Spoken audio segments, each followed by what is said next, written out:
Alors bonjour à tous, Joël M pour Vision et Transformation. Aujourd'hui j'ai un document assez spécial pour vous qui concerne tout ce qui concerne les hôtels de transformation. Alors si vous n'avez jamais entendu parler d'hôtels de transformation, c'est un sujet vaste mais qui commence à être connu.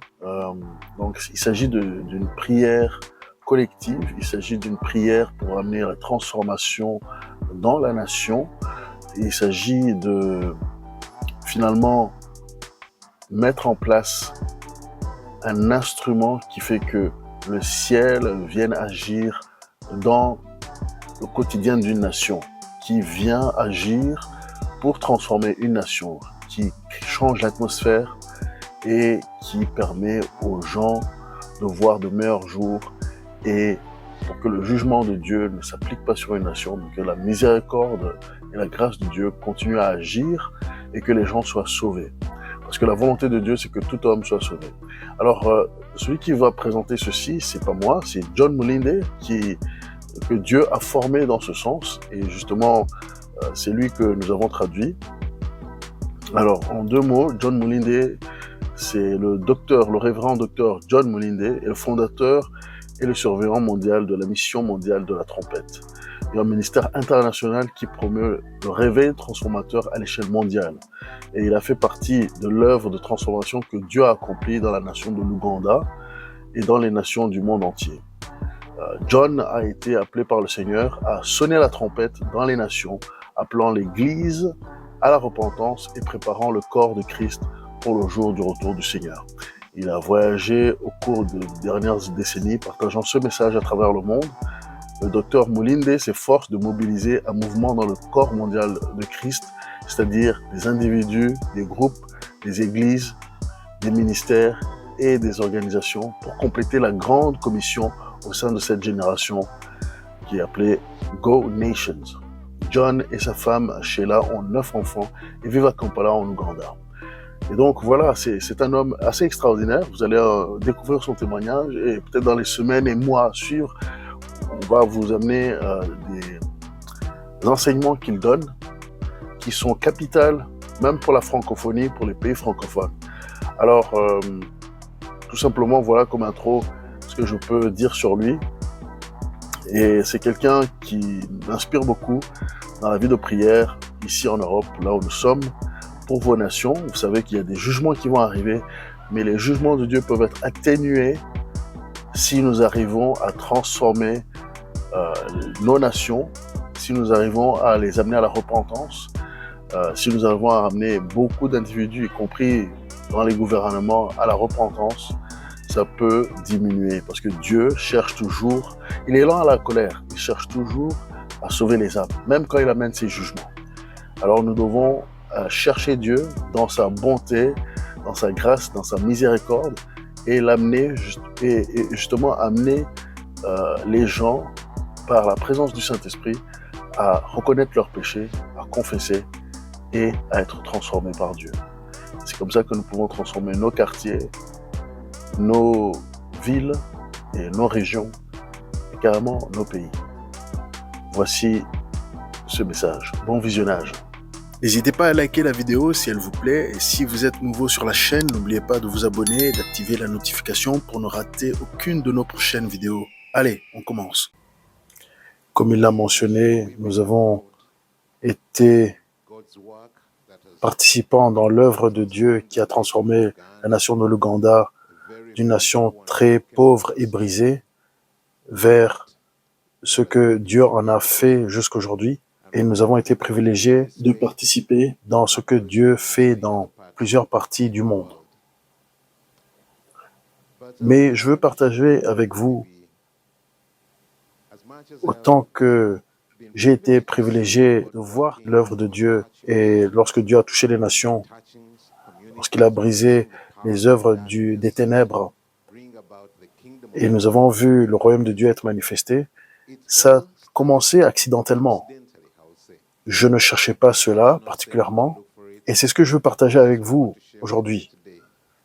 Et il y a beaucoup de gens aujourd'hui et peut-être vous ne pensez pas de vous comme quelqu'un qui participe à quelque chose de dramatique que Dieu est en train de faire dans cette génération. Mais ça ne prend pas les puissants ni les forts, mais ça prend ceux qui ont la volonté. Et si vous avez la volonté dans votre cœur, il n'y a pas de limite à ce que Dieu peut faire avec vous. Amen. Alors nous allons commencer en lisant les Écritures.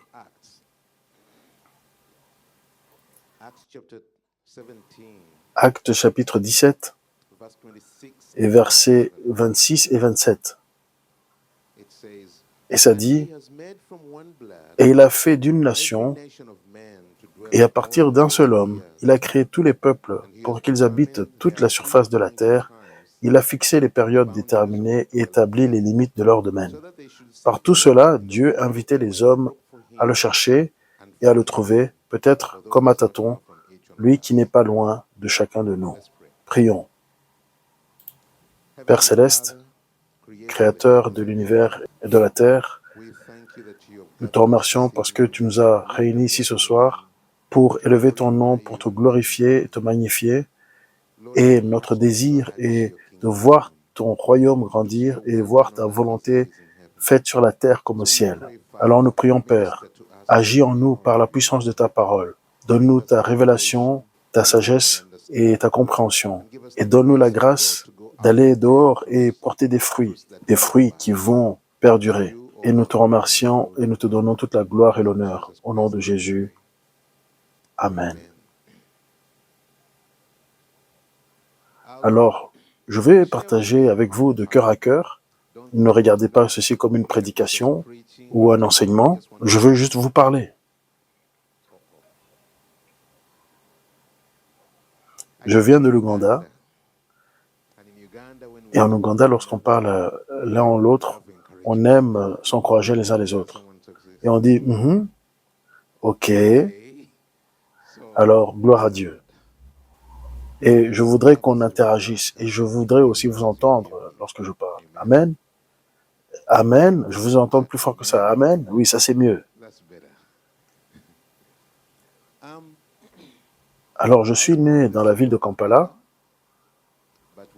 Et lorsque j'ai commencé le ministère, le Seigneur m'a amené dans des lieux reculés de l'Ouganda, des lieux où il y avait la guerre, où la guerre avait perduré pendant 5 ans. Et nous habitions là-bas pendant à peu près 1 année. Et c'est là où j'ai eu la visitation surnaturelle de Dieu et que Dieu m'a appelé dans ma vie, là où j'ai reçu mon appel. Et c'était un endroit très difficile à vivre parce que nous avons rencontré des squelettes humains un peu partout. Et même dans le bâtiment dans lequel nous travaillons, là où nous rencontrons comme une église, il fallait collecter tous les crânes humains et les mettre dans une salle et dans une autre salle mettre tous les os qui restaient de toutes les personnes qui avaient été tuées. Et vraiment, et donc la campagne était un peu comme ça partout. Et comme vous pouvez le comprendre, une terre qui est remplie de autant de morts et aussi remplie d'esprits méchants et toutes sortes de ténèbres. Et donc c'est dans cet environnement que Dieu nous a appris tout ce qui concerne la dimension spirituelle, la guerre spirituelle, comment briser le joug des ténèbres. Et quelques années plus tard, j'ai senti l'appel du Seigneur de retourner à la capitale Kampala. Et donc nous sommes rentrés pour commencer une église au centre-ville. Et tout avançait assez bien. Jusqu'à un moment où quelque chose de très petit a commencé dans notre équipe. Et nous avions une équipe ministérielle d'à peu près 15 personnes. Et ça a commencé à brûler comme un feu de brousse. Beaucoup de découragement, de mésentente, d'incompréhension et toutes sortes de choses. Et plus on essayait de résoudre, et pire ça devenait. Et ça affectait le reste de la congrégation. Et ça a amené beaucoup d'incompréhension profonde. Et au bout d'un moment, j'ai compris que ce n'était pas juste une question d'incompréhension, mais que c'était une attaque spirituelle qui était sur l'équipe et sur nous. Et aussi, j'ai compris que nous arrivions à un moment de séparation. Et ça me hantait. C'était quelque chose qui me hantait que je ne voulais pas. Je ne voulais pas de reproches auprès de Dieu en nous séparant ou en créant des animosités Alors j'étais vraiment très concerné, surtout concernant le travail. J'étais inquiet concernant le travail. Alors j'ai été devant le Seigneur. J'ai dit, Seigneur, quel que soit le prix pour sauver l'œuvre, montre-moi ce que je dois faire. Et je sentais très fortement qu'il fallait que j'aille dans un jeûne. Le Seigneur me poussait dans un jeûne de 30 jours. Et donc je suis revenu à l'église. J'ai annoncé que je commençais un jeûne de 30 jours. Et donc que des liquides. Et j'ai demandé à ceux qui voulaient me rejoindre de me rejoindre et de marcher ce chemin avec moi. Et d'abord, je pensais que j'allais amener des enseignements sur le jeûne pour que ceux qui nous rejoignent sachent comment faire. Mais dès la première soirée, le Seigneur m'a dit, n'enseigne rien et ne dis rien jusqu'à ce que j'ai fini avec toi. Et je me suis dit que ça allait durer 3-4 jours et puis que j'allais pouvoir enseigner. Et donc c'est ce que j'ai dit. J'ai dit, donnez-moi 3 ou 4 jours et je vais commencer à enseigner. Mais le Seigneur n'en avait pas fini avec moi jusqu'au dernier jour. Et par contre, il a commencé à me montrer que ce que l'ennemi faisait parmi nous et comment il a mis la confusion dans nos esprits, dans nos pensées et comment il nous rendait l'un contre l'autre, comment on ne se comprenait pas et comment on prenait l'un et l'autre pour l'ennemi. Et il m'a montré les incompréhensions, les fausses croyances, les confusions, et nous étions tous fautifs. Alors j'ai été assez béni et j'ai commencé à me repentir. Et donc j'ai amené la repentance devant le Seigneur et il m'a montré comment gérer chacun d'entre nous.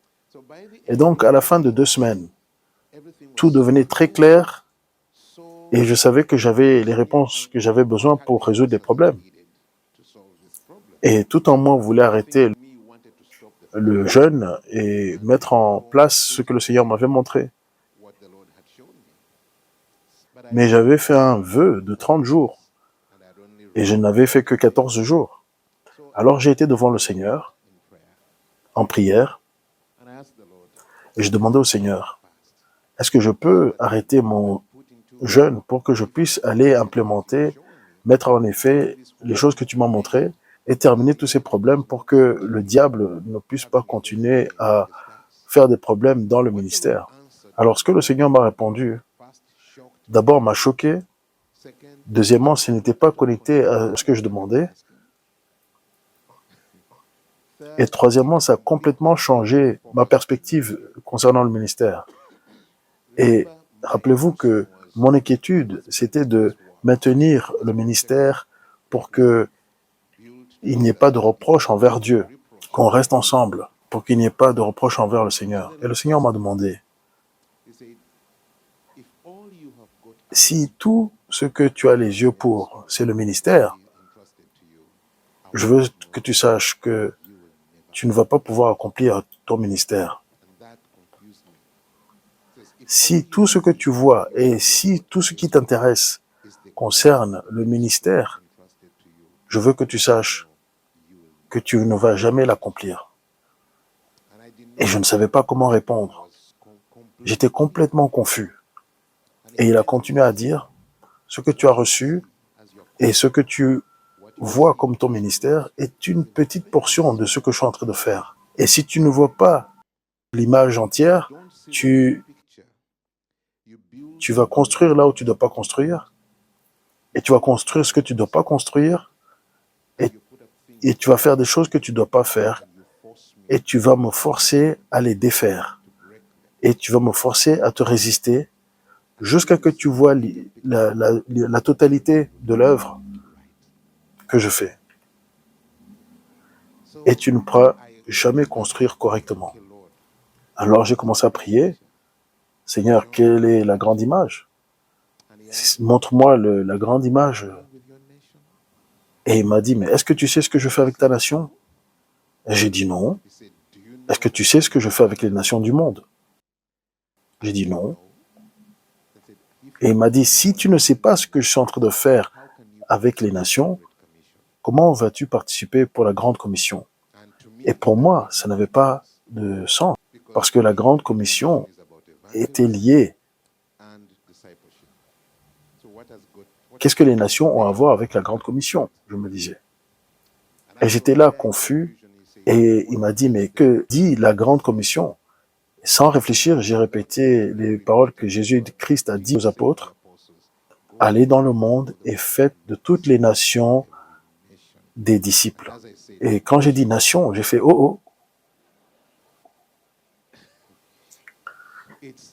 Il s'agit des nations. Alors je me suis arrêté là.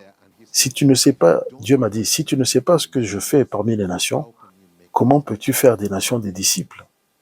Tu ne sais même pas ce que sont les nations et tu ne connais pas mes plans et les raisons d'être des nations que j'ai établies. Et en effet, je n'avais jamais pensé aux nations. Je n'avais jamais pensé aux nations comme thème. Et j'ai dit, Seigneur, je n'en sais rien du tout. Je ne sais pas ce que tu fais sur les nations.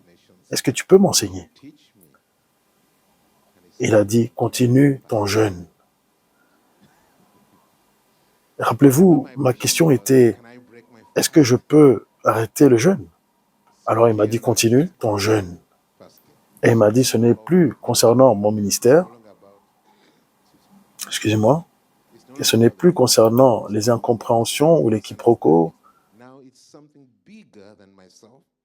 et c'est à propos des nations et son plan pour les nations.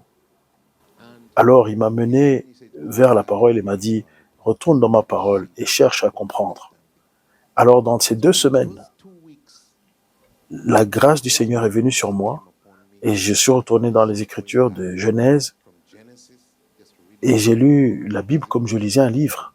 Et tout d'un coup, j'ai été étonné de combien les nations sont centrales dans la Bible, du livre de Genèse jusqu'au livre de l'Apocalypse. Les nations sont les briques de construction de Dieu. Tout ce qu'il fait dans les nations, tout ce qu'il promet, il les promet aux nations. Et quand les gens se rebellaient à Dieu ou à la tour de Babel, où Dieu les a éparpillés dans le monde, ça ne dit pas que Dieu les a divisés en nations. Mais si vous allez au livre de Deutéronome, chapitre 32 et verset 8, c'est dit, lorsque le Très-Haut a divisé l'humanité dans les nations et les a donné des limites et leur a donné un héritage en suivant le nombre des fils d'Israël, alors c'est Dieu qui a fait les nations. C'est lui qui a divisé les peuples en nations. Et si, vous voyez ici, comme on a lu dans le livre des Actes, et il a fait d'un seul homme les nations. Et donc les nations ne sont pas l'œuvre humaine, et ce ne sont pas des accidents. Les nations sont l'œuvre de Dieu. Dieu est l'auteur des nations. Et c'est lui qui détermine les lieux géographiques où les nations se trouvent. Et il a même prévu des temps prévus d'avance. Je ne vais pas aller en profondeur sur le sujet maintenant tout de suite, mais il y a des temps prévus d'avance dans les nations, pour chaque nation. Quand le temps de Dieu arrive pour une nation, il y a 2 choses qui doivent se passer. Premièrement, il y aura une visitation de Dieu, ce qui veut dire qu'il y aura une grâce, une miséricorde au-delà de ce que la nation mérite. Et puis deuxièmement, il y aura aussi la grâce, le pardon. Et dans de tels moments, Dieu inspire toujours les hommes, les personnes de cette nation. Ils ont la faim pour la prière. Et c'est ce qu'il dit dans Ézéchiel 32, 22 plutôt, 22, 30. Et il a dit, j'ai cherché un homme parmi eux qui pourrait réparer les ponts et qui pourrait se mettre à la brèche et qui pourrait se tenir debout devant moi de la part du territoire pour que je ne puisse pas détruire le territoire. Il sait que la terre mérite la destruction, mais il veut chercher un homme ou une femme qui va intercéder auprès de la terre pour que Dieu ne puisse pas la détruire. Et c'est ce qu'il cherchait lorsqu'il a visité Abraham avant la destruction Sodome et Gomorrhe. Concernant Sodome et Gomorrhe, il cherchait quelqu'un qui peut se mettre à la brèche. Et c'est ce que Abraham a commencé à faire lorsqu'il a intercédé pour Sodome et Gomorrhe. Et donc Dieu a été patient. Et Dieu était prêt à entendre la négociation d'Abraham parce que Abraham avait la foi pour cela, pour la terre. Alors lorsque le temps de Dieu arrive, il inspire les gens du pays à chercher sa face. Et c'est ce que ça dit au verset 27. Pour tout cela, Dieu a invité les hommes à le chercher et à le trouver, peut-être comme à tâtons, comme en tâtonnant, lui qui n'est pas loin de chacun de nous.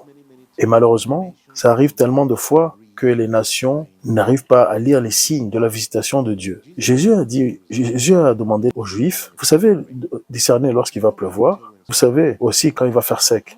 Comment vous ne pouvez pas lire les signes des temps? Et ceci est arrivé plusieurs fois dans l'histoire de l'humanité, jusqu'à aujourd'hui. Et Jésus a dit aux Juifs, ô Jérusalem, vous qui n'avez pas discerné le temps de votre visitation.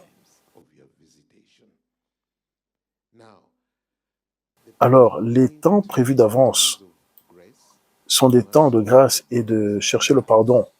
Mais si les gens ratent le temps de Dieu, si les gens n'arrivent pas à lire les temps et ne cherchent pas le Seigneur et ne tournent pas vers le Seigneur et ne cherchent pas le Seigneur, la chose qui arrive, c'est le jugement.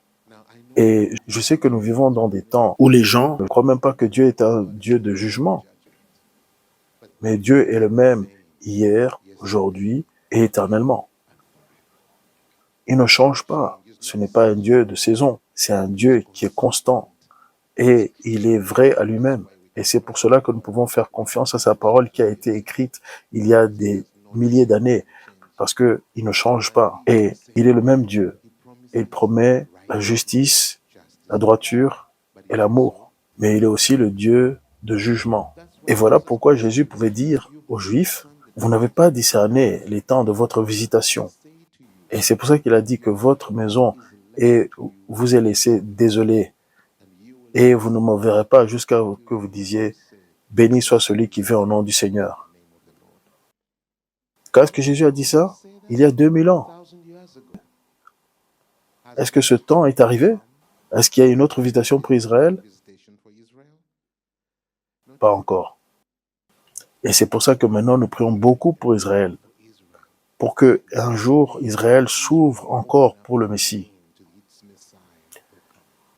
40 ans après que Jésus ait dit ça, Jérusalem a été détruit. Les Juifs ont été éparpillés partout dans le monde. Et presque pendant 2000 ans, ils ont été dans les nations du monde sans avoir la nation d'Israël. Et ensuite, Dieu avait prophétisé à travers Ézéchiel que Dieu allait les rapatrier de toutes les nations. Et ce temps a commencé en 1948, où Israël est rené, après presque 2000 ans. Dieu a fait que Israël est né. Et les peuples juifs viennent des nations vers Israël. Est-ce qu'ils se sont tous tournés vers le Messie? Pas encore. Mais il a promis, dans le livre d'Ézéchiel, il a dit, je vais vous ramener dans la terre de laquelle vous avez été éparpillés, de laquelle je vous avais banni, pas à cause de vous, mais à cause de mon nom. Je ne vais pas le faire. Il a dit, je ne vais pas le faire parce que vous êtes tournés vers moi, parce que vous avez profané mon nom parmi les nations. Mais je vais vous amener et puis je vais transformer votre cœur de pierre et je vais vous donner un cœur de chair et vous serez honteux pour ce que vous avez fait à mon nom. Et vous reviendrez à moi et vous tournerez vers moi. Je vais vous nettoyer et je vais vous montrer que vous êtes mon peuple et je suis votre Dieu. Mais ce jour est si proche. Mais je veux mettre l'emphase qu'il y a un temps. Lorsque nous ratons le temps de Dieu, on ne peut pas juste changer d'avis demain et dire on va changer. Je veux faire ça maintenant. La Bible dit, il est Dieu. Lorsqu'il ferme la porte, personne ne peut l'ouvrir. Et lorsqu'il ouvre la porte, personne ne peut fermer. Vous vous rappelez dans le livre de Nombres, chapitre 14, lorsque Moïse était avec le peuple d'Israël, il dit, nous sommes devant la terre promise. Cette terre vers laquelle ils avaient voyagé tous ces jours et où ils voyaient la puissance de Dieu depuis Égypte et maintenant ils étaient arrivés. Alors ils ont pris des espions pour les amener là-bas. Quand ils sont revenus, ils sont venus avec un mauvais rapport. Ils disent que la terre est bonne, la terre est fertile, la terre est riche, mais la terre contient des géants. Et nous ne pouvons pas prendre cette terre. Nous sommes des sauterelles à leurs yeux. Trouvons un capitaine pour nous ramener en Égypte. Et Dieu était énervé. Et Dieu a dit, jusqu'à quand serai-je avec vous? Avec tout ce que je les ai montré, ils sont toujours en train de murmurer contre moi. Dis-leur de faire demi-tour dans le désert. Ils ne vont pas rentrer dans la terre promise. Jusqu'à que ceux qui ont moins de 20 ans grandissent et que les autres sont morts. Alors, lorsque le peuple d'Israël a entendu ça, ils ont dit non, non, non, alors allons-y. Rentrons dans la terre promise. Mais Dieu, lorsqu'il ferme la porte, tu ne peux pas l'ouvrir. Ils ont raté le temps. Et ils ont voulu aller dans leur propre volonté. Et ils ont été complètement battus. Et ils ont été complètement vaincus. Et ils ont dû courir pour leur vie. Et beaucoup d'entre eux sont morts. Et aucun d'entre eux ne sont rentrés dans la terre promise jusqu'à que 40 ans ne soient écoulés. Cela veut dire que le temps de Dieu, il y a un temps prévu par Dieu. Et lorsqu'une nation rate son temps, il y a un cycle de temps jusqu'à que une autre période de grâce se présente. Dans les temps modernes, vous pouvez parler des situations comme le Japon. Le Japon, après la Deuxième Guerre mondiale, était vraiment très ouvert pour la foi. Et elle était dans le shintoïsme, mais elle avait été brisée. Et ils pouvaient recevoir la foi de leurs conquérants. Et le général américain a envoyé un message à l'Amérique et il a dit « Envoie-moi 100 missionnaires et je vais vous donner le Japon comme une nation chrétienne. » Mais l'Église n'était pas prête. Et ils ont raté le temps de Dieu.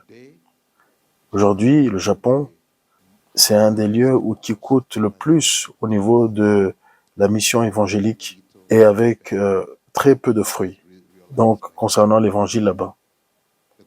Et la même chose est arrivée en Afghanistan. Il y a très longtemps, le gouverneur là-bas, il avait invité les missionnaires à venir et ils n'étaient pas prêts. Et aujourd'hui, l'Afghanistan est très, très, très ténébreuse, fermée à l'évangile. Ce dont nous parlons ici sont les nations. Allez dans toutes les nations et faites des disciples de toutes les nations.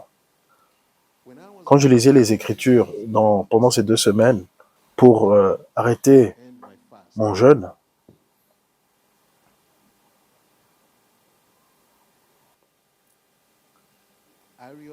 j'ai réalisé que Dieu a divisé l'humanité en nations et ensuite il les a rejetées. C'est ce que la Bible dit. Il a rejeté toutes les nations. Pourquoi? Parce qu'ils ne le connaissaient plus.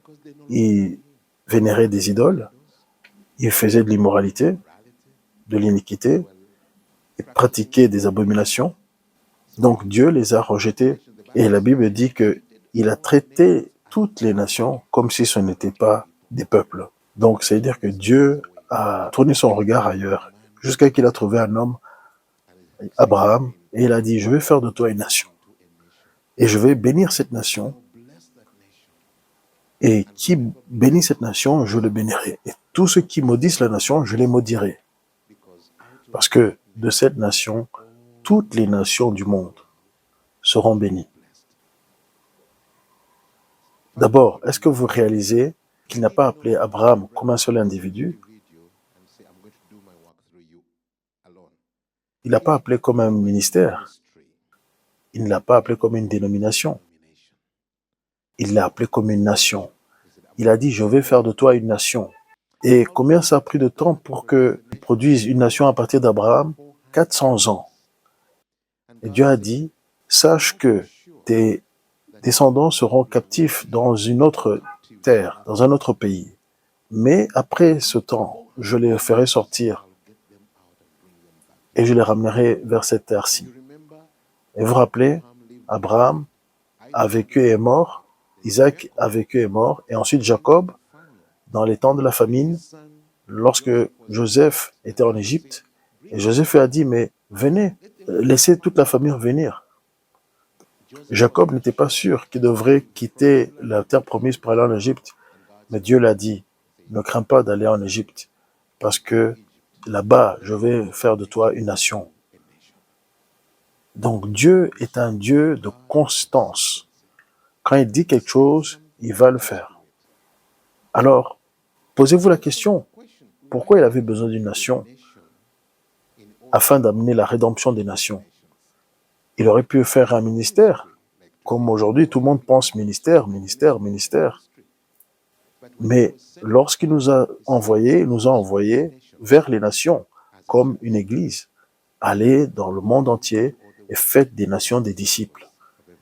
Et un disciple, ce n'est pas juste une parole inconséquente. Ça veut dire faites des nations en serviteurs de Dieu, en disciples de Dieu. Alors j'ai compris, j'ai réalisé que depuis le début, Dieu cherchait une nation dans laquelle travailler pour montrer aux autres nations comment faire, pour être une bénédiction aux nations du monde. Et j'ai aussi réalisé lorsque j'ai lu que chaque fois que Dieu parlait plus à la nation d'Israël qu'un seul individu en Israël. Aujourd'hui, nous cherchons tant de paroles prophétiques. Oh, prophétise-moi, dis-moi quelque chose, qu'est-ce que Dieu dit? Mais dans la Bible, Dieu parle plus à la nation que à l'individu. Il y a très peu de paroles prophétiques pour des individus. La plupart des paroles prophétiques sont vers la nation d'Israël. Et c'était toujours pour le groupe, pour la nation. Et ils pouvaient se tenir debout et le croire parce qu'ils étaient comme un groupe. Et il a aussi parlé à d'autres nations. Il a parlé à l'Égypte, il a parlé à Babylone, il a parlé à Édom, il a parlé à Moab, à l'Éthiopie. Il a parlé à toutes les nations en tant que peuple. Et ensuite, il dit qu'il va venir juger des nations. Dans le Nouveau Testament, en Matthieu chapitre 24 et 25, c'est lorsque Jésus revient et il envoie ses anges vers les extrémités de la terre pour récupérer les nations. Et lorsqu'on parle des boucs et des brebis, d'habitude, nous référons à cela comme vers des individus. J'avais faim et tu ne m'as pas donné à manger. Mais allez et relisez. C'était des paroles que Jésus va dire aux nations. Il va rassembler les nations vers elles et donc il va diviser les nations entre les chèvres et les brebis. Et on ne pense souvent pas à ça. Nous pensons toujours à l'individu. Plusieurs fois, on n'y pense pas parce que notre génération est très individualiste. Et pourtant, nous ratons la dynamique de ce qui se passe au niveau du groupe, au niveau de la coopération, de la coopérative. Or que c'est bien ça que Dieu avait l'intention de faire dès le début. Dieu avait dit, Dieu traitait les peuples selon les nations, et Dieu prophétise selon les nations, et Dieu envoie sa grâce, sa miséricorde, ses bénédictions selon les nations. Alors lorsque je lisais ceci, je me disais, mais ça c'est l'Ancien Testament. Mais dans le Nouveau Testament, ça parle de l'individu. L'individu, ça parle de la foi individuelle. Alors j'ai été dans le Nouveau Testament, mais j'ai été émerveillé. Combien la Bible parle des nations dans le Nouveau Testament? Déjà, on lit Jean chapitre 4, Jésus, notre Rédempteur, il arrive au puits et il trouve la Samaritaine. Et il dit à la femme, donne-moi de l'eau à boire. Et elle dit, comment ça se fait que tu me demandes de l'eau, que toi étant juif et moi je suis une Samaritaine? Et donc la femme, elle est en train de parler de nations. Elle parle de la nation juive et puis de la nation samaritaine. On ne marche pas ensemble, on ne coopère pas. Il y avait une inimité entre les deux. Alors elle continue et elle dit, elle change cette requête pour l'eau dans une argumentation religieuse. Vous, les Juifs, vous dites que nous devons adorer à Jérusalem, mais nos pères nous disent qu'on doit adorer en Samarie. Et Jésus a dit, le temps arrive où on n'adorera plus à Jérusalem ou en Samarie, parce que Dieu est esprit. Et il cherche ceux qui vont l'adorer en esprit et en vérité. Et elle continue à argumenter, et Jésus a dit quelque chose de très profond. Et Jésus a dit quelque chose de profond. Jésus aussi a transformé la conversation vers les nations. Et il a dit, vous les Samaritains, vous adorez ce que vous ne savez pas. Nous adorons ce que nous savons, ce que nous connaissons, car le salut vient des Juifs. Waouh! Jésus lui-même, le Sauveur, dit, vous ne savez même pas ce que vous louez, ce que vous adorez, mais nous savons ce que nous adorons, car le salut vient des Juifs. Pourquoi? Parce que la promesse avait été faite à Abraham. La promesse d'un rédempteur viendrait d'un descendant d'Abraham. Et c'est pour ça que la Bible dit des Juifs que c'est l'olivier naturel. Et que nous sommes les branches sauvages qui ont été graftées. Ce n'était pas le nôtre, c'était pour eux, par alliance, par promesse. Mais Dieu, par sa grâce, nous a donné une invitation. Et donc c'est premièrement leur salut. Et c'est pour ça que la Bible continue à faire la distinction entre juifs et gentils. Et même au jour du jugement, il y aura d'abord les juifs et puis ensuite les gentils ou les païens. Et puis, ce sera d'abord, et tout ce que Dieu dit, c'est d'abord les juifs et ensuite aux gentils. Donc Jésus parle aussi nation et il fait la distinction, et il fait la distinction que le salut vient des juifs. Maintenant, nous voyons quelque chose d'autre. Jésus est en train de prêcher et il commence à parler de la fin des temps. Les disciples viennent vers lui, Matthieu 24. Dis-nous, quels seront les signes de la fin et les signes de ton retour, de ton arrivée? Jésus commence à les parler de Matthieu chapitre 24, qu'il y aura des guerres, il y aura des famines, il y aura des pestilences, il y aura des maladies, des tremblements de terre, mais n'ayez crainte, car la fin ne sera pas encore arrivée. Ensuite, il y a des persécutions, vous serez livrés, vous serez haïs par toutes les nations, et l'amour de plusieurs se refroidira, et il y aura beaucoup de faux Christ et de faux prophètes qui viendront. Et ensuite, il dit, mais ceux qui persévéreront jusqu'à la fin seront sauvés. Et cet évangile du royaume sera prêché partout dans le monde pour être un témoignage à toutes les nations. Et ensuite, la fin viendra. Et je ne sais pas si vous réalisez à quel point c'est profond. Jésus dit que la fin ne viendra pas tant que l'évangile n'est pas prêché à toutes les nations. Cet évangile du royaume de Dieu va être un témoin à toutes les nations de la terre et ensuite la fin viendra. Est-ce que la fin est venue? Non. Donc Jésus est toujours en train de faire quelque chose aux nations. Et jusqu'à que cela se réalise dans toutes les nations, la fin ne viendra pas. Ça ne veut pas dire qu'on peut maintenant mettre la fin encore plus loin. C'est ce que beaucoup aimeraient faire parmi nous. Donc si Jésus on peut retarder, mais ça va s'accomplir dans son temps. Ce ne sera pas retardé. Donc l'arrivée de la fin est liée à ce que Dieu fait dans les nations. Alors une autre chose a pris mon attention. Jésus-Christ était sur la croix. Il meurt sur la croix. Et ses disciples sont complètement abasourdis. Ils sont éparpillés, ils ont peur, ils ne savent pas quoi faire. Et ils avaient tout abandonné pour lui. Et il apparaît aux deux qui vont à Emmaüs, sur le chemin d'Emmaüs. Et il révèle qui il est. Et il retourne à Jérusalem pour dire aux autres, nous avons vu le Maître. Lorsqu'il leur parlait encore de ça, Jésus-Christ apparaît. Et donc c'est dans Luc chapitre 24. Et donc il les reprend pour leur incrédulité et il leur dit, donnez-moi à manger. Et pour qu'ils comprennent qu'il ne s'agit pas d'un fantôme, au verset 44, il dit des paroles très profondes. Il dit, ceci est ce que j'étais en train d'essayer de vous dire depuis tout le temps que j'étais avec vous.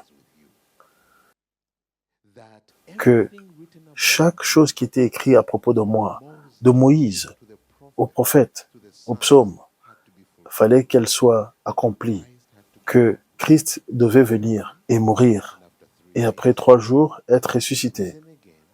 Et la repentance et le pardon doivent être enseignés dans toutes les nations en son nom, en commençant par Jérusalem. Alors, je vais vous aider à comprendre ceci, parce que vous pouvez rater la signification. Jésus est en train de dire, tout ce que vous lisez en Moïse. Alors, c'est quoi Moïse? Moïse, c'est Genèse, Exode, Lévitique, Nombre, Deutéronome. Ces 5 livres sont les livres de Moïse. Les prophètes, tous les livres de l'Ancien Testament des prophètes, les psaumes. Donc, il dit tout l'Ancien Testament. Tout ce que vous lisez dans l'Ancien Testament concerne le Christ. Et qu'est-ce qu'il disait? Que Christ, le Messie, allait venir, il allait mourir sur la croix. Donc, ça serait payer la dette des nations, payer pour enlever la raison qui séparait les nations de Dieu et faire la réconciliation jusqu'à que le Messie ressuscite et la repentance et le pardon doivent être prêchés dans toutes les nations en son nom à partir de Jérusalem. Alors, qu'est-ce que cela veut dire? Et vous pouvez dire, oui, c'est l'évangélisation. Oui, c'est l'évangélisation. Mais c'est plus que l'évangélisation.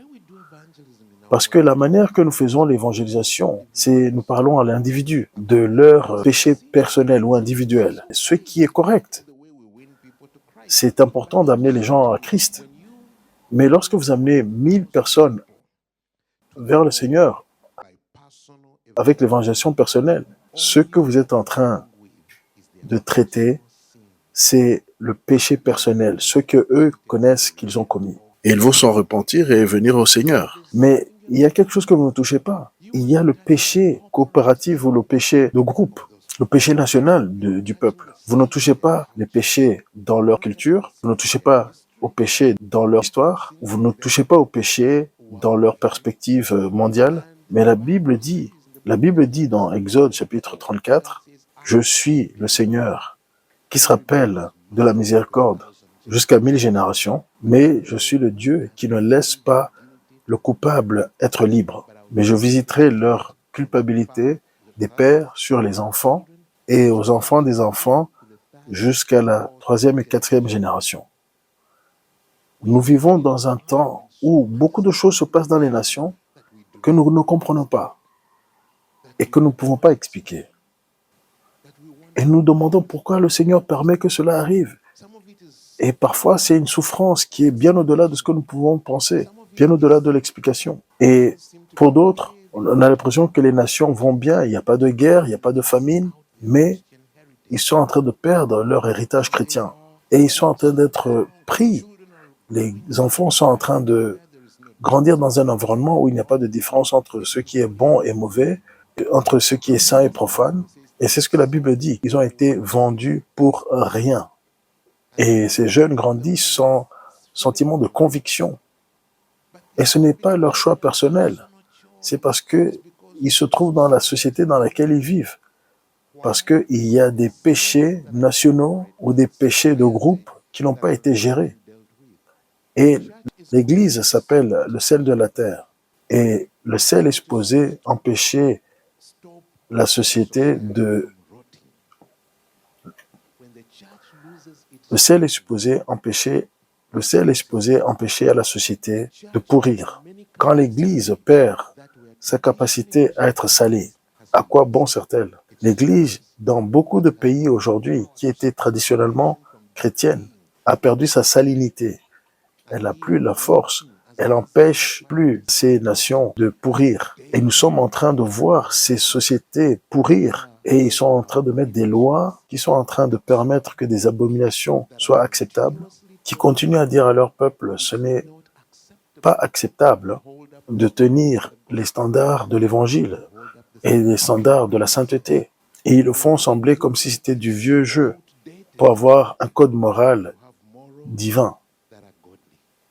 Et nous voyons tout cela et nous ne savons pas comment gérer avec ça. Parce que l'Église a oublié ce que ça veut dire, comment être utile à une nation, ce que ça veut dire d'être au service de la nation, de ministrer à une nation. Nous savons être au service de l'individu, mais le faire à une nation, dans une grande majorité dans le corps de Christ, On ne sait pas le faire. Et ça nous rend sans force. Lorsque nous regardons le royaume des ténèbres et comment il opère avec les principes dynamiques d'une nation. Car les nations ont un dynamisme pour s'influencer les uns les autres. C'est pour ça que les choses les plus importantes d'une nation sont lorsque quelque chose se passe dans une nation, toutes les personnes de cette nation sont concernées. Est-ce que vous avez entendu à propos de la Malaisie, il y avait eu une menace contre les Chinois dans cette nation?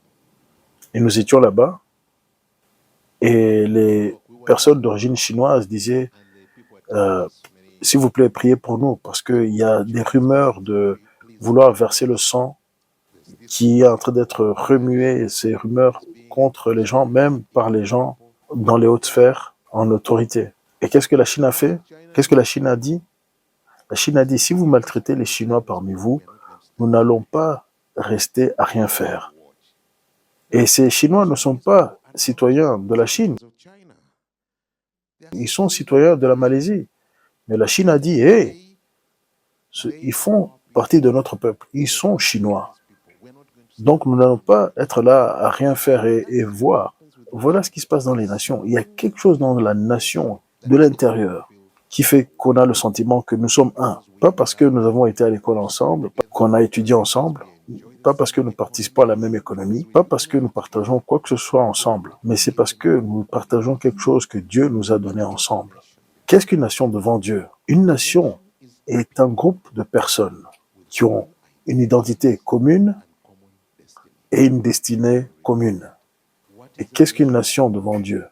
Dans le sens politique, la nation est un groupe de personnes qui se retrouvent sous la même juridiction et sous un seul gouvernement. Mais dans la Bible, une nation est un groupe de personnes, une population avec une même identité et avec un destin commun. Alors, je vais parler d'abord d'identité. Le mot nation apparaît pour la première fois dans la Bible, en Genèse chapitre 10. C'est la première fois que la Bible utilise le mot nation. Et elle l'utilise pour définir les descendants de Noé, après le déluge. Noé avait 3 fils, Shem, Japheth et Ham. Et tous sont partis vers l'extérieur et ont eu des descendants. Et ces descendants sont devenus des nations. Si vous lisez Genèse chapitre 10, verset 5, verset 20 et verset 30, il y a le résumé de ce que sont les nations. Et puis verset 32 dit, de cela, toutes les nations de la terre ont été éparpillées après le déluge. Donc c'est là l'origine des nations. Donc la première mention du mot nation est l'origine de toutes les nations de la terre. Verset 32 dit que toutes les nations ont été éparpillées sur la surface de la terre après le déluge. Alors, quelles sont les identités? Il y a plusieurs identités si vous allez dans une étude profonde de ce que sont les nations. Vous pouvez trouver jusqu'à 20 identités différentes pour identifier ce que c'est une nation. Mais les 3 les plus importantes, qui sont respectées tout au long de la Bible, et dans ce chapitre 10, la première, c'est la langue. Les peuples de la même langue sont une nation devant Dieu. Et ils vont toujours se retrouver à être attirés les uns vers les autres. Et ça les attire toujours ensemble. Et je dis toujours aux gens, si vous voyagez à l'aéroport et que vous êtes dans un autre pays et que vous attendez à que personne ne vous connaisse là-bas et que vous marchez et que peut-être vous êtes un peu en retard et vous essayez de rattraper l'avion, vous essayez de faire vite pour attraper l'avion et que vous entendez quelqu'un parler votre langue, vous allez même vous arrêter un peu et vous allez dire, vous avez entendu ça? Surtout si vous êtes dans un pays auquel vous n'entendez pas à entendre votre langue. Si vous êtes en Ouganda et que vous entendez votre langue, vous allez vous arrêter, vous allez regarder. Est-ce que c'est cette personne qui parle ma langue? Il y a quelque chose en vous qui est attiré par ça. Et ça, ce n'est pas quelque chose créé par les hommes, c'est de Dieu. Deuxièmement, il y a le lien de sang. La Bible parle de famille et clan et ethnie. Encore une fois, il y a quelque chose qui concerne les ethnies, et ce n'est pas dans la pensée, c'est dans le cœur.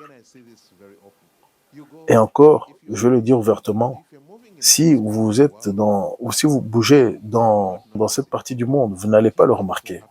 Mais si vous venez en Afrique, là où 90% sont des faces, des figures africaines, et puis vous voyez une figure, un visage de ton groupe ethnique, vous ne connaissez pas cette personne, mais tu te retrouves en voulant dire bonjour.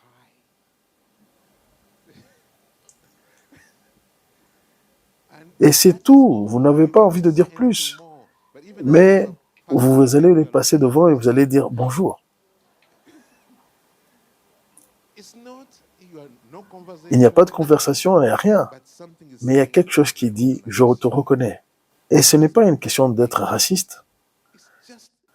C'est l'affinité. Il y a quelque chose qui t'attire et qui vous fait ressentir que vous êtes un. Et la troisième identité, c'est le territoire. Quand un peuple partage un territoire, il partage un sens d'appartenance. Si ce territoire vient à être attaqué, ils vont sentir quelque chose monter en eux pour défendre ce territoire, quel qu'il soit, de la même ethnicité, de la même langue, mais s'ils appellent ce territoire leur foyer, leur maison, ils vont sentir un sens d'appartenance dans ce territoire. Amen. Alors, quel est l'intérêt de Dieu dans les nations? Parce que Genèse chapitre 4, Dieu descend et parle à Caïn. Et il dit à Caïn, pourquoi tu es fâché? Pourquoi tu es découragé? Si tu fais le bien, ne serais-tu pas accepté? Mais si tu ne fais pas le bien, le péché est à ta porte. Et son désir est de te prendre, mais il faut le vaincre. Alors si vous entendez vraiment ces paroles sont les paroles d'un père aimant. Il parle à son fils et il dit, je ne suis pas énervé contre toi. Je ne te rejette pas. Si tu fais le bien, ne serais-tu pas accepté? En d'autres mots, vous êtes deux. Vous m'avez donné un sacrifice, ton frère a donné un sacrifice qui a de la valeur, mais le tien n'avait pas cette valeur. Mais si tu fais ce qui est bien, ne seras-tu pas accepté? Mais si tu ne fais pas ce qui est bien, alors il y aura des conséquences. Ça, c'est le cœur d'un père aimant. Mais Caïn n'a pas entendu l'amour, n'a pas entendu le raisonnement. Et la prochaine chose, ce qu'il a fait, il est parti tuer son frère. Et ça, c'est typique de toute l'humanité. Dieu parle avec amour, Dieu parle avec miséricorde et grâce, et on ne l'entend pas. Combien de fois vous lisez dans la Bible, Dieu disant, combien de fois vous ai-je appelé et que j'ai ouvert mes bras vers vous, voulant vous tenir comme une poule tient ses poussins. Mais je vous ai appelé et vous n'avez pas répondu, donc vous n'êtes pas retourné vers moi. Lorsque Dieu parle un langage circonstance, nous choisissons de ne pas l'écouter. Dieu décide alors d'utiliser un autre type de langage. Alors Dieu utilise un langage de circonstance. Il amène des circonstances vers nous. Et il ne touche pas toute la société. Il peut commencer par une portion de cette société. Et toute la société va répondre. Si vous voulez lire cela, vous pouvez le lire dans Psaume 107, tout le chapitre. C'est une histoire encore et encore et encore. Dieu qui veut amener la repentance, pour amener les gens à la repentance, pour que les gens viennent à le chercher et viennent à l'appeler. Et ça c'est quelque chose que nous avons lu dans le livre des Actes, c'est qu'il a fait d'un seul homme plusieurs nations pour qu'ils le cherchent. Il peut amener des circonstances. Et vous vous rappelez, dans 2 Chroniques, chapitre 7, à partir de verset 10, il dit, si je ferme les cieux et qu'il n'y ait pas de pluie, ou que j'amène la peste ou les maladies sur le pays, ou que j'amène les sauterelles, alors si mon peuple, qui sont appelés par mon nom, s'humilie et prie et cherche ma face et abandonne leur mauvaise voie, alors je les entendrai du ciel et je les pardonnerai leurs péchés et je guérirai leur pays. Alors Dieu dit, je peux amener des situations sur la terre. Aujourd'hui, les choses auxquelles nous répondons le plus rapidement, où nous réagissons le plus rapidement, sont les crises économiques. Et si vous allez dans la Bible, Dieu utilise la crise économique pour réveiller une nation. Dieu peut utiliser la crise économique, il peut utiliser la famine, la guerre, toutes sortes de crises. Mais lorsque la crise vient, la nation a deux options. Une option, c'est de s'humilier et de prier et de chercher le Seigneur et d'abandonner ses mauvaises voies. Le Seigneur va entendre et va pardonner et va guérir le pays. Et l'autre option, c'est de s'obstiner, d'être têtu et de se tourner encore plus loin de Dieu. Et nous voyons cela dans le livre d'Apocalypse. Où les peuples souffrent, mais ils continuent à maudire Dieu. Ils souffrent et blasphèment Dieu. Alors Dieu permet que d'autres choses pires encore arrivent. Et alors ils continuent à maudire Dieu et crier contre Dieu. Alors Dieu permet que de pires circonstances arrivent encore. Et jusqu'à ce qu'ils seront complètement détruits. Ça arrive partout dans le monde jusqu'aujourd'hui. Et vous savez pourquoi l'Église, dans beaucoup de parties du monde, a perdu son sens? Parce qu'elle n'est plus capable à gérer les crises qui se passent de par le monde. Elle n'a pas d'explication. Et ça c'est parce que nous manquons le traitement dynamique que Dieu a par rapport aux nations. Si nous allons et nous étudions de la manière que Dieu traite avec les nations, nous aurions des réponses pour expliquer ce qui est en train d'arriver dans les nations aujourd'hui. Pourrions nous mettre debout et dire à la nation, voici la direction à prendre. Et les nations verraient de l'espoir. Loué soit Dieu. Et maintenant, je veux tout mettre ensemble. J'étais en train de jeûner, donc le Seigneur qui m'exposait tout ceci, ouvrant ma pensée à tout ceci. Et donc, vraiment, c'était en train d'être versé en moi jour et nuit. Et mon esprit, ma pensée était hyper active. Je voyais tout ceci dans les Écritures que je n'avais jamais vu auparavant. Et je me demandais, mais comment est-ce que j'ai pu rater tout ceci? C'est partout dans la Bible. Comment ça se fait que j'ai lu la Bible autant de fois que je n'ai jamais vu ça auparavant? Et alors, je me suis dit, mais qu'est-ce que je vais faire avec tout ça? Ce n'était pas du tout connecté à mon ministère, ni à la raison pour laquelle j'étais venu jeûner. Alors, vers la fin de mon jeûne, le Seigneur a commencé à me parler de l'Ouganda.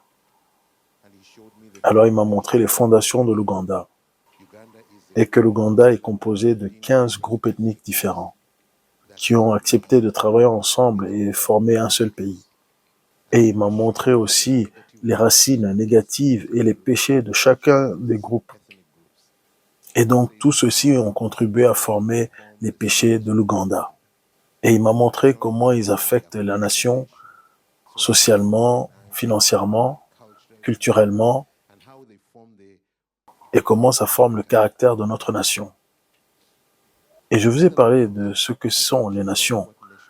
Une nation sont des groupes de personnes qui ont une identité et une destinée. Et je vais parler rapidement de la destinée. Et le Seigneur m'a enseigné que pour toute nation qui existe sur la terre, il y a un destin. Et la destinée de toute nation, c'est l'appel de Dieu pour cette nation, sur ce peuple, collectivement. Et donc, la raison d'être rédemptive de cette nation. Comme vous lisez dans la Bible, Israël avait un appel devant Dieu. Et la raison d'être d'Israël était rédemptive. Tout le peuple d'Israël, avec chacun leurs appels individuels, toutes les tribus avec leurs onctions différentes. Mais collectivement, comme une nation, ils avaient un appel parmi les nations du monde. Alors Dieu pouvait utiliser Israël comme une bénédiction aux nations. Et c'est de cela dont il parle lorsqu'il dit de faire des disciples des nations. Chaque nation sur la terre a un appel. Chaque nation sur la terre a un appel. Lorsque nous faisons d'une personne un disciple, cette personne porte des fruits. Et Jean chapitre 15, Jésus dit, « Si vous demeurez en moi et mes paroles demeurent en vous, demandez ce que vous voudrez et cela vous sera donné. Cela plaît à mon Père qui veut que vous portiez du fruit et que cela montre que vous êtes mes disciples. » Donc pour faire d'une nation un disciple de Christ, il faut qu'il soit fructueux pour le royaume. Il faut que ça porte des fruits pour le royaume. Et pour que cela arrive, il faut savoir briser les jougs des ténèbres sur toute la société et amener toute la société à servir le Seigneur. Alors vous pouvez me demander, Pasteur John, est-ce que ceci existe dans la Bible? Je dis oui. La Bible est remplie d'histoires de salut personnel, mais je veux que vous retourniez à lire Actes chapitre 19 et 20. Il y a une belle histoire de transformation sociale et nationale où une nation est impactée par l'évangile et est transformée. La Bible parle de Paul qui part dans l'Asie mineure et je pense qu'il a passé là-bas 2 ou 3 ans. La Bible dit qu'il a prêché l'évangile jusqu'à que l'évangile a prospéré dans toute la région et l'Asie mineure a été transformée. Et ça continue et ça dit qu'il ne s'agissait pas seulement de salut personnel où les gens viennent à l'église. Ça a affecté leurs familles. Les familles ont changé. Vous voyez la famille des devins qui a été changée et vous voyez beaucoup de familles qui étaient dans la sorcellerie et dans la divination. Ils ont amené tout leur sorcellerie et tous leurs livres de sorcellerie, de magie et ils ont tout brûlé. Alors les familles ont été transformées, alors la culture aussi changeait, et les normes sociales aussi ont changé. Et nous voyons aussi l'économie. Et les commerçants sont venus ensemble. Ils ont eu une réunion et ils ont dit, mais nous sommes connus, car la reine du ciel, le monde entier sait que Éphèse appartient à la reine du ciel. Et vous savez à quel point nous gagnons notre vie avec tout cet argent. Mais maintenant, tout le monde est en train d'aller vers autre chose. Cet homme, Paul, est en train de faire que tout le monde quitte, abandonne la reine du ciel en disant qu'elle n'est pas Dieu. Et tout le monde se tourne vers Jésus. Nous sommes en train de perdre notre pouvoir et notre richesse. Et donc, les structures économiques d'Éphèse étaient en train d'être ébranlées. Et les hommes d'affaires étaient en train de perdre le pouvoir à cause de l'évangile. Elles étaient transformées. Et les hommes d'affaires ont témoigné de cela et qu'ils perdaient le pouvoir. Les gens étaient en train de quitter la principauté de la région, qui était Artémis et Diane, la reine du ciel. Il y a eu la manifestation dans la région et le gouvernement s'en est impliqué. Et puis il y a eu des circonstances. Le gouvernement de cette époque était tout le temps contre l'Église. S'il y avait un conflit, l'Église devenait victime. Et ce n'était pas la situation en Éphèse. Là, en Éphèse, ils ont dit, si vous avez un litige contre Paul ou ses disciples, amenez-les au tribunal. Mais on ne va pas permettre que cela arrive. Donc le gouvernement a pris position pour le royaume de Dieu. Alors si on regarde en arrière et on pose la question, qu'est-ce que le réveil de transformation? Ou qu'est-ce que le réveil qui transforme? C'est l'évangile qui vient non seulement pour changer les âmes humaines, mais ça change les familles, ça change l'économie, ça change le gouvernement et ça change les valeurs sociales. Et ça amène que ton royaume vienne, que ta volonté soit faite sur la terre comme au ciel. Et ça, c'est quelque chose où pour une grande majorité, nous avons raté en tant qu'Église de Christ dans les nations. Nous regardons aux grandes congrégations et nous sommes contents. Nous regardons combien de personnes nous avons et combien d'argent nous avons et à quel point nous avons les moyens. Mais nous ne regardons pas l'impact que nous avons sur la nation. Quel est l'impact que nous avons sur la nation? Il nous a appris comment prier. Que ton royaume vienne. Que ta volonté soit faite sur la terre comme au ciel. On ne doit pas juste aller chercher quelques personnes et les amener au Seigneur et puis laisser la société pourrir. Nous sommes la lumière du monde. Nous sommes le sel de la terre. Notre présence sur un territoire devrait convertir ce territoire et le sauver et le racheter, le ramener à la réconciliation avec Dieu. Parce que maintenant, nous sommes ambassadeurs de Christ, comme si le Père faisait appel au monde à travers nous, en disant « Soyez réconciliés avec Dieu ». Bien-aimés, ce que le Seigneur me disait par rapport à ma nation, c'était « Ta nation, la visitation du royaume de Dieu sur ta nation est arrivée. Le temps a pointé, le temps prévu depuis longtemps, le temps prévu est arrivé, mais ta nation n'est pas prête. Et si tu rates cette visitation, vous allez aller dans un cycle de jugement jusqu'à qu'une autre ouverture vienne des décennies plus tard. Alors il m'a dit, lève-toi et réveille ta nation. Appelle ta nation à venir chercher ma face. Appelle ta nation à gérer et traiter les péchés nationaux sur le territoire. Appelle ta nation à saisir cette opportunité de miséricorde et de grâce qui vient vers vous. Alors il a commencé à parler de l'appel qu'il a pour notre nation. Comment il va utiliser les hommes, les femmes et les enfants en sortant de notre nation pour aller bénir les autres nations. Et que l'Ouganda soit une bénédiction parmi les nations. Je vais vous dire quelque chose. En ces temps, ceci m'est arrivé. L'Ouganda était arrivé en guerre et donc à ce temps, ce n'était pas à la mode que les Ougandais aillent dans les nations et dire « je viens de l'Ouganda ». Les gens avaient honte d'être Ougandais parce que toute mauvaise chose était ougandaise. Nous étions la terre d'Idi Amin, nous étions la terre du sida, nous avions les taux de sida les plus élevés de toute la terre et nos niveaux de prévalence étaient de 36%. Ça veut dire que tous les jours, sur 100 personnes qui s'engageaient sexuellement, 36 attrapaient le sida, chaque jour. Ensuite, nous avons eu la guerre et toutes sortes d'abus. Alors, beaucoup d'Ougandais disaient « je suis du Kenya ». Ils avaient honte de leur pays. Et le Seigneur m'a parlé et m'a dit « je vais changer cela. Je vais enlever le reproche, je vais enlever la honte. » Et même ce joug du sida que vous pensez est impossible, je vais te promettre que je vais enlever cela. Il dit, le temps viendra où les gens de par le monde viendront dans ta nation et vont demander comment vous avez géré avec le sida. Bien-aimés, pour faire court, les niveaux de prévalence qui étaient de 36%, dans une période de 10 ans, ça a complètement changé et ça a diminué jusqu'à 6% de niveau de prévalence. Amen, gloire à Dieu. Et l'Ouganda était la première nation du monde à avoir des taux de réduction si prononcés. L'Amérique aujourd'hui promouvoit une guerre contre le sida et l'HIV et toutes les stratégies que les États-Unis utilisent viennent de l'Ouganda. Et ils sont venus faire une étude de comment nous avons géré ça et même la méthode ABC et tout, ils ont pris ça de l'Ouganda. Et tout ce que Dieu a promis, j'enlèverai ceci, j'enlèverai cela, et je vais vous amener ça. Dieu a été fidèle. Il a été fidèle et il l'a fait. Jusqu'au point que les gens viennent de l'Amérique, de l'Angleterre, de la Grande-Bretagne, de la Suisse, en Ouganda, pour documenter ce que Dieu a fait. Les vidéos de transformation, et même l'un des documentaires était par BBC.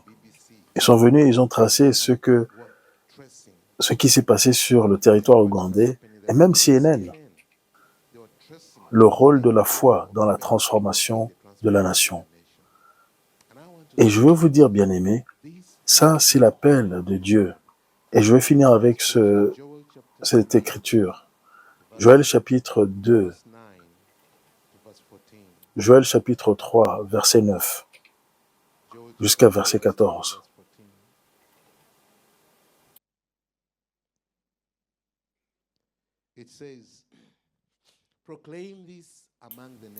Publiez ces choses parmi les nations, préparez la guerre, réveillez les héros, qu'ils s'approchent, qu'ils montent, tous les hommes de guerre. De vos royaux, forgez des épées, de vos serpes, des lances, que le faible dise, je suis fort. Hâtez-vous et venez, vous toutes nations d'alentour, et rassemblez-vous, là, ô Éternel, fais descendre tes héros. Que les nations se réveillent, et qu'elles montent vers la vallée de Josaphat, car là je siégerai pour juger toutes les nations d'alentour. Saisissez la faucille, car la moisson est mûre. Venez, foulez, car le pressoir est plein. Les cuivres gorgent, car grande est leur méchanceté. C'est une multitude dans la vallée du jugement, car le jour de l'Éternel est proche dans la vallée du jugement, dans la vallée de décision. Ça, c'est l'appel de Dieu, l'appel aux nations dans la fin des temps. Et dans chaque nation, l'Église a travaillé pendant des décennies et pendant des siècles par les dénominations, par des camps. Mais nous sommes dans un jour là où le Seigneur dit « Oubliez ce qui est passé et allez vers de l'avant ». Et Dieu appelle à un changement dans les églises, dans toutes les nations, de se lever, d'oublier toutes les séparations qui étaient dans les églises et qui nous appelle pour aller vers les nations. Et Dieu fait une nouvelle chose dans ce jour, dans cette génération. Et si nous sommes inconscients de cela, nous allons rater ce que Dieu est en train de faire. Mais la Bible dit, les peuples qui connaissent leur Dieu seront forts et ils feront des exploits. C'est ma prière que chacun d'entre nous allons voir leur rôle, car le royaume de Dieu, dans les jours de la fin, si vous lisez Joël chapitre 2, la Bible dit, faites sonner la trompette à Sion. Des versets 1, Joël chapitre 2 dit, sonnez de la trompette en Sion, faites-la retentir sur ma montagne. Sonnez de la trompette en Sion, faites-la retentir sur ma montagne sainte, que tous les habitants du pays tremblent, car le jour de l'Éternel vient, car il est proche. Et ça parle du feu qui est devant eux et du feu qui est derrière eux. Et ils marchent en unisson, ils ne s'écrasent pas les uns les autres. Chacun marche dans son rang et dans sa position. Et ils avancent comme une seule armée. Et personne ne peut les arrêter.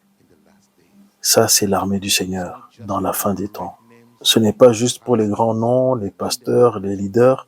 C'est pour chacun de trouver sa position dans les rangs du Seigneur. Cherchez votre position afin qu'ensemble nous puissions avancer ensemble. Et il y a le destin au niveau individuel, sur la famille, sur votre congrégation, sur votre ville et sur votre nation. Et c'est le temps de se réveiller. La Bible dit que les nations soient réveillées. Alors, bien-aimés, c'est ma prière que dans les jours prochains que nous avons ensemble, qu'il y ait un réveil dans nos esprits, un réveil dans nos cœurs, que nous puissions voir au-delà de l'horizon ce que le Seigneur est en train de faire. Et lui qui a commencé le bon travail en nous va l'amener à sa fin, à sa conclusion. Alors il est temps qu'on se réveille et qu'on sache, qu'on apprenne qu'est-ce qu'il est en train de faire pour que nous puissions nous positionner rapidement. En 2001, au septembre 8, j'étais aux États-Unis et donc le soir avant le 11 septembre, nous étions en train de prier parce que nous allons faire un enregistrement du documentaire Transformation avec Josh Cotis pour la transformation des nations. Et je priais, Seigneur, comment je peux contribuer au maximum pour aider les nations.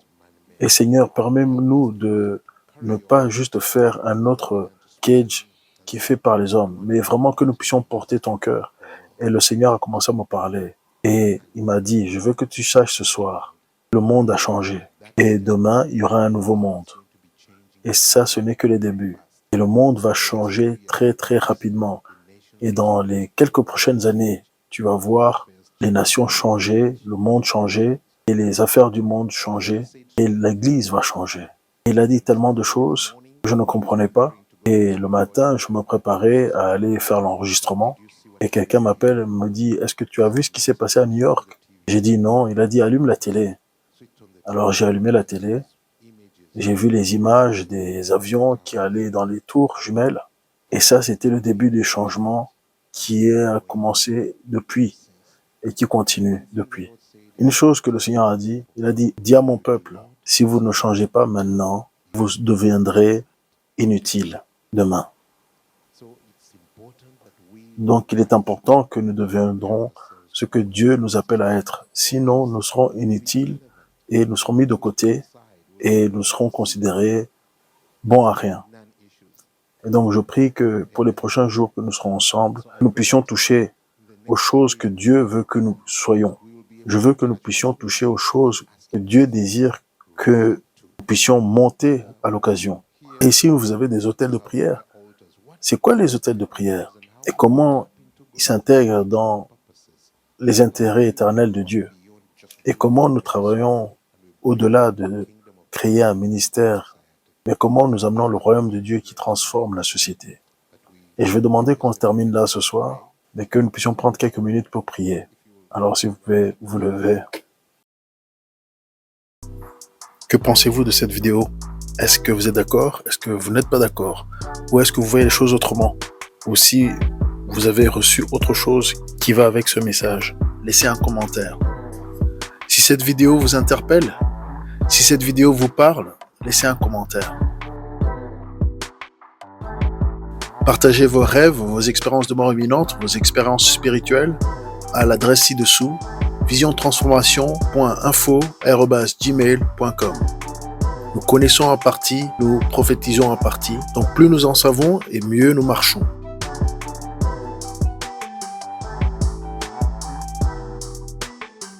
Vous pouvez désormais soutenir la chaîne via PayPal ou en nous achetant un café. Les détails sont dans la description.